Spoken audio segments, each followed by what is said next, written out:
Hello weavers, welcome to సుగుణ పోపులు పెట్టి channel.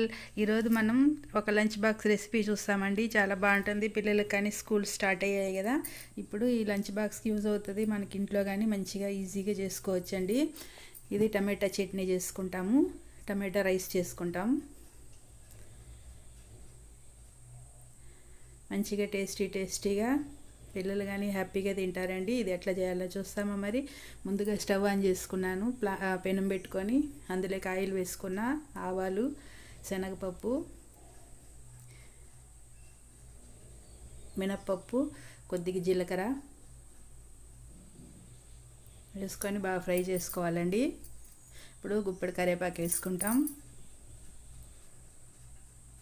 ఇప్పుడు సన్నగా కట్ చేసుకున్న ఆనియన్స్ వేసుకుంటామండి.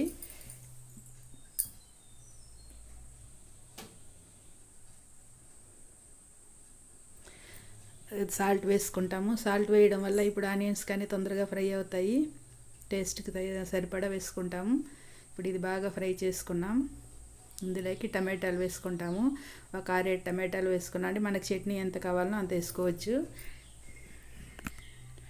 టమాటాలు వేసుకొని మంచిగా ఇట్లా ఫ్రై చేసుకుంటాం.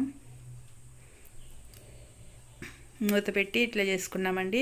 బాగా మంచిగా స్మాష్ అయ్యేలాగా అయినాయి చూడండి. మెత్తగా అయిపోవాలి టమాటాస్ బాగా. ఇప్పుడు మిర్చి పౌడరు, పసుపు వేసుకున్నానండి. అల్లం వెల్లుల్లి పేస్ట్ కొద్దిగా వేసుకుంటాం. ఇది బాగా మంచిగా ఇట్లా ఫ్రై చేసుకుంటాము.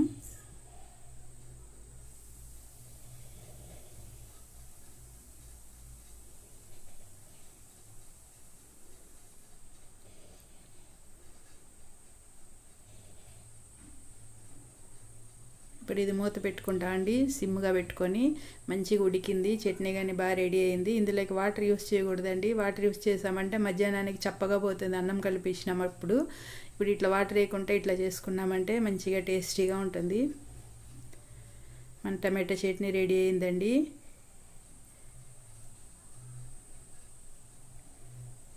ఇప్పుడు ఇది తీసి పక్కన గిన్నెలోకి పెట్టుకునేస్తాము.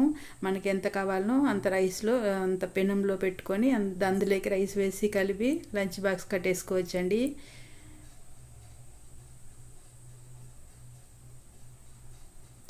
రైస్ కుక్కర్లో అన్నం చాలా బాగుంది కదా, పొడి పొడిగా బాగా ఇట్లా చేసుకోవాలి. దీనికి ముద్దగా ఉంటే టేస్ట్ ఉండదండి. దానికి పొడి పొడిగా అన్నం చేసుకొని ఈ పెనంలోకి వేసుకొని కలుపుకున్నామంటే చూస్తుంటేనే నీళ్ళు ఊరుతుంది కదా. ఇప్పటికిప్పుడే చేయాలని ఉంది కదా, చేసుకొని తినండి, చాలా టేస్ట్గా ఉంటుంది.